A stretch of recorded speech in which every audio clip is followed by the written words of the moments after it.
Like new at noon, the woman charged in the drowning death of her 8-month-old son is pleading not guilty. 23-year-old Olivia Miller of Sparta Township is facing a charge of involuntary manslaughter and second-degree child abuse.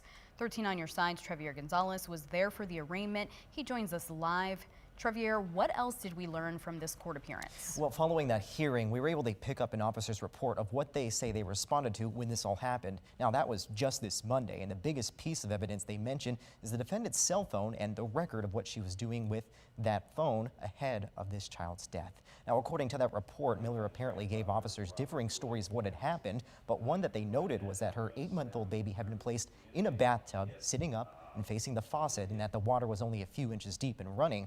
And then she went to a next door room to move her laundry over, but then she came back 5 minutes later and she says she found her son floating face up and submerged in that water. Miller then called 911, but they mentioned that prior to that phone call, police say that the defendant had, quote, consistent cell phone activity, even mentioning that the device had been used for 21 minutes, very different from that 15 minutes she said she had stepped away from. Still, her attorneys say all that evidence is not yet out and that her client is innocent and hurting.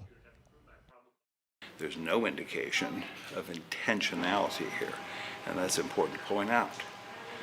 This is a tragic situation. She suffered tremendously emotionally from the death of her child. She loves that child. I've been inside that house.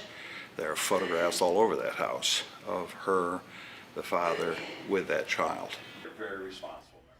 Miller was visibly emotional during the hearing. At one point, she does look at the camera and then begin to wipe her face, also looking up into the ceiling many times. Although her attorney fought for Miller to be released under a personal recognizance bond so that she could be able to go out for free, a judge instead set a cash surety bond at $300,000.